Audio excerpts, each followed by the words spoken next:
அனைவருக்கும் வணக்கம். ரிஷபராசினியர்களுக்கு எண்ணி 3 நாளில் உங்களுடைய விதியை மாற்றப் போகும் அந்த நாள். இந்த நாளில் உங்களுக்கு என்ன மாதிரியான நன்மைகள் எல்லாம் ஏற்பட இருக்கு, கிரகநிலைகளின் ரீதியாக அமையிருக்கும் சாதகங்கள் என்ன, பாதகங்கள் என்ன, மேலும் என்ன மாதிரியான நன்மைகள் எல்லாம் உங்களுடைய வாழ்வில் ஏற்பட இருக்கு, குறிப்பா எண்ணி 3 நாளில் ரிஷபராசினியர்களுக்கு கிரகங்களுடைய சஞ்சார நிலைகள் என்ன என்று பார்க்கும்போது உங்களுடைய ஜென்ம ராசி சுக்கிரனும் தனஸ்தானத்தில், குரு பகவானும் கடகத்தில், சூரியனும் புதனும் சிம்மத்தில், கேதுவும் செவ்வாயும் இணைந்து சஞ்சரிக்கிறாங்க. கும்பத்தில் சனி பகவானும் ராகுவும் இணைந்து சஞ்சரிக்கிறாங்க. குறிப்பா எண்ணி 3 நாளில் மிதுன ராசியில் சஞ்சரித்த சூரிய பகவான் தனது நட்பு கிரகமான சந்திரனுடைய ஆட்சி வீடான கடகராசிக்கு பெயர்ச்சியாகி புதனோடு இணைகிறார். இதனால் புத ஆதித்ய யோகமும் ரிஷபராசினியர்களான உங்களுக்கு ஏற்பட இருக்கு. அந்த வகையில ரிஷபராசினியர்களுக்கு எண்ணி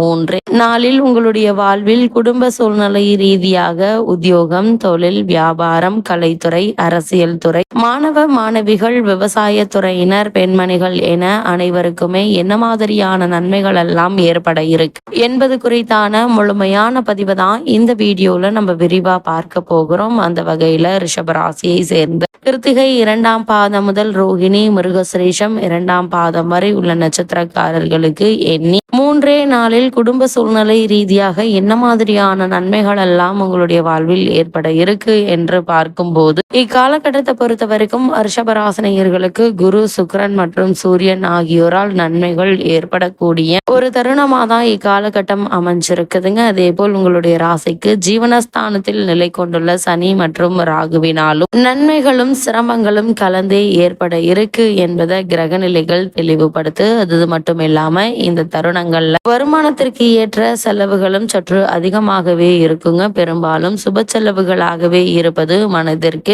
நிறைவை அளிக்கும் என்பதை கிரகநிலைகள் தெளிவாகவும் உறுதியாகவும் எடுத்து காட்டுது. அதே போல் திருமண முயற்சிகள்ல உங்களுக்கு எளிதில் வெற்றி கிடைக்குங்க. இருந்தாலும் கூட வரனை பற்றி தீர விசாரித்து ஆராய்ந்து அதற்கு பிறகு வரனை நிச்சயிப்பது உங்களுடைய எதிர்கால வாழ்க்கைக்கு மிக மிக நல்லது என்பதை கிரகநிலைகள் மீண்டும் மீண்டும் தெளிவுபடுத்துது. அதே போல் வெளியூர் பயணங்கள் நிச்சயம் உங்களுக்கு வெற்றியை ஏற்படுத்தி கொடுக்க இருக்குதுங்க. வெளிநாட்டில் பணியாற்றி வரும் நெருங்கிய உறவினர்களை பார்ப்பதற்காக வெளிநாடு சென்று வரும் வாய்ப்பும் பலருக்கு கிடைக்க இருக்கு. குடும்ப சூழ்நிலை மன நிம்மதியை அளிக்குங்க. அது மட்டும் இல்லாம உங்களுடைய ராசிக்கு தனஸ்தானத்தில் குரு பகவான் அமர்ந்து சனி மற்றும் ராகுவை பார்ப்பதால எதிர்பாராத பணவரவிற்கு சாத்தியக்கூறுகள் இருக்கு. கணவன் மனைவி இடையே இவ்வளவு நாட்களாக ஏற்பட்டு வந்த சண்டை சச்சரவுகள் நீங்கி இருவருக்குள்ளும் பரஸ்பர அன்பும் அந்யோன்யமும் நிலவ இருக்குதுங்க. அதே போல குழந்தைகளுடைய கல்வி முன்னேற்றம் மனதில் மகிழ்ச்சியை உண்டாக்கும். ஒரு சிலருக்கு வசதியான புதிய வீட்டிற்கு மாற்றமும் ஏற்பட இருக்கு.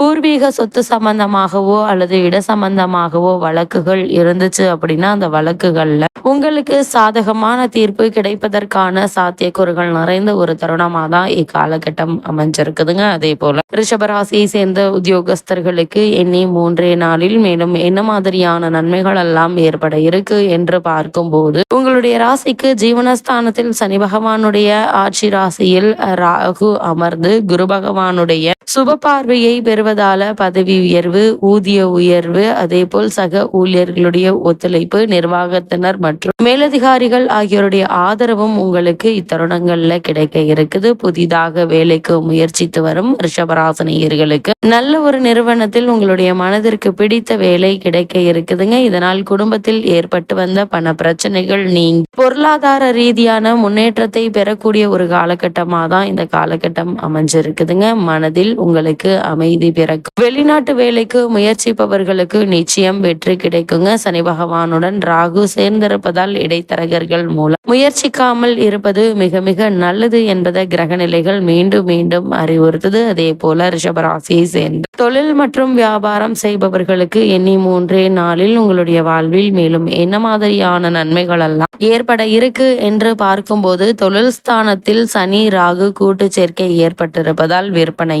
லாபமும் திருப்திகரமாக இருக்குங்க. இருந்தாலும் சந்தையில் போட்டிகளும் பொறாமைகளும் அவற்றை சமாளிப்பதற்கு கடுமையாக நீங்க உழைக்க வேண்டி இருக்குங்க. அது மட்டும் இல்லாம நிதி நிறுவனங்களினாலும் அடிக்கடி பிரச்சனைகள் ஏற்படுவதற்கான சாத்தியக்கூறுகள் அதிகம் இருக்குது. சந்தை நிலவரத்திற்கு ஏற்ப உற்பத்தியை வைத்து வைத்துக் கொள்வது அவசியங்க. அது மட்டும் இல்லாம அளவோடு புதிய விற்பனை நிலையங்களை திறக்கலாம். கூட்டாளிகள் சிலர் அவ்வப்போது சிறு சிறு பிரச்சனைகளை எழுப்பினாலும் அவை உங்களுடைய லாபத்தையும் முன்னேற்றத்தை பாதிக்காதுங்க. அதே போல ரிஷபராசியை சேர்ந்த கலைத்துறையினருக்கு எண்ணி 3 நாளில் மேலும் என்ன மாதிரியான நன்மைகள் எல்லாம் உங்களுடைய வாழ்வில் ஏற்பட இருக்கு என்று பார்க்கும்போது, கலைத்துறைக்கு அதிகாரம் படைத்த கிரகங்கள் சுபபலம் பெற்று சஞ்சரிப்பதால் வருமானம் திருப்திகரமாக இருக்குங்க. வாய்ப்புகளுக்கு எந்த ஒரு குறையும் இருக்காது. தொடர்ந்து உங்களுக்கு வாய்ப்புகள் என்பது கிடைத்து கொண்டேதாங்க இருக்கும். இருந்தாலும் கலைத்துறைக்கே உரித்தான போட்டிகளும் பொறாமைகளும் மனதிற்கு வேதனையை அளிக்குங்க. வாய்ப்புகளுக்காக அதிகமாக நீங்கள் அலைய வேண்டிய ஒரு நிலை இருக்காது. வெளியூர் பயணங்கள்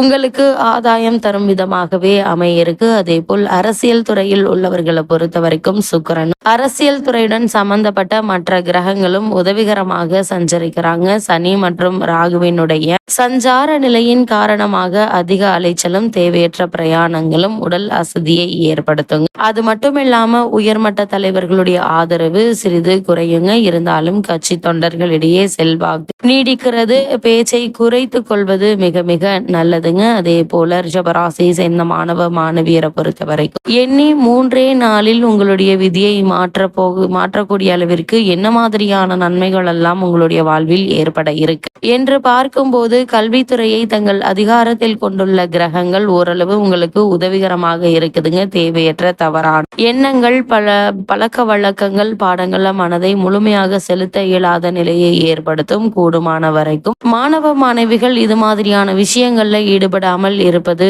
நல்லது. இன்றைய கல்விதான் நாளைய எதிர்காலம் என்பதை உணர்ந்து உங்களுடைய முழு கவனத்தையும் கல்வியில் செலுத்துவது நல்லதுங்க. ரிஷபராசியை சேர்ந்த மாணவ மாணவிகள் சனிக்கிழமை தூரம் தவறாமல் அருகில் இருக்கும் திருக்கோவில் ஒன்றிற்கு சென்று தரிசித்து விட்டு வருவது இத்தோஷத்தை போக்க உதவும். அதே போல விவசாயத்துறையினரை பொறுத்த வரைக்கும் கிரக நிலைகள் உங்களுக்கு அவ்வளவு சாதகமாக இல்லைங்க. வயலில் நீங்கள் கடுமையாக உழைத்தும் கூட விளைச்சலும் வருமானமும் எதிர்பார்க்கும் அளவிற்கு இருக்காது. அதே போல் நஷ்டம் ஏற்படக்கூடிய அளவிற்கு இருக்காதுங்க. லாபத்தில் குறையலாமே தவிர நஷ்டம் ஏற்படாது. அதே போல் தண்ணீர் வசதியும் தேவைக்கு சற்று குறைவாக கிடைத்தாலும் கூட பயிர்களுக்கு எந்த ஒரு பாதிப்பும் ஏற்படுவதற்கான வாய்ப்புகள் இல்லைங்க. கால்நடைகளால் பணவிரயம் ஏற்பட இருக்கு. இதனால் புதிய கடனை ஏற்க வேண்டிய ஒரு நிர்பந்தமும் இருக்கு. அதனால் கால்நடைகளுடைய ஆரோக்கியத்தில் சற்று கவனம் செலுத்துங்க. அதே போல ரிஷபராசியை சேர்ந்த பெண்மணிகளை பொறுத்த வரைக்கும் குரு சுக்கிரன் ஆகிய இருவரும் சுபபலம் பெற்று திகழ்வதால குடும்ப பொறுப்பை ஏற்றுள்ள பெண்மணிகளுக்கு முன்னேற்றத்தையும் மன நிறைவையும் அளிக்கக்கூடிய ஒரு தருணமா தான் இக்காலகட்டம் அமைஞ்சிருக்குதுங்க. செவ்வாயினுடைய நிலையினால உஷ்ண சம்பந்தமான சரும உபாதைகள் ஏற்படக்கூடும். வேலைக்கு சென்று வரும் மங்கையருக்கு ஜீவனஸ்தானத்தில் சனி ராகு சஞ்சரிப்பதால் வேலை சுமையும் மேலதிகாரிகளுடைய கண்டிப்பும் கவலை அளிக்குங்க. வேறு வேலைக்கு மாற மனம் விளையும். உணர்ச்சி வசப்படுவதை தவிர்ப்பது மிக மிக நல்லதுங்க. ரிஷபராசினியர்களுக்கு இத்தருணங்கள்ல கிரகநிலைகளின் ரீதியாக கூறப்படும் பரிகாரம் என்ன என்று பார்க்கும்போது, சனிக்கிழமைகள்ல ஏழை ஒருவருக்கு அன்னதானம் அளிப்பது சனி மற்றும் ராகுவினால் ஏற்படும் தோஷத்தை போக்க உதவும்.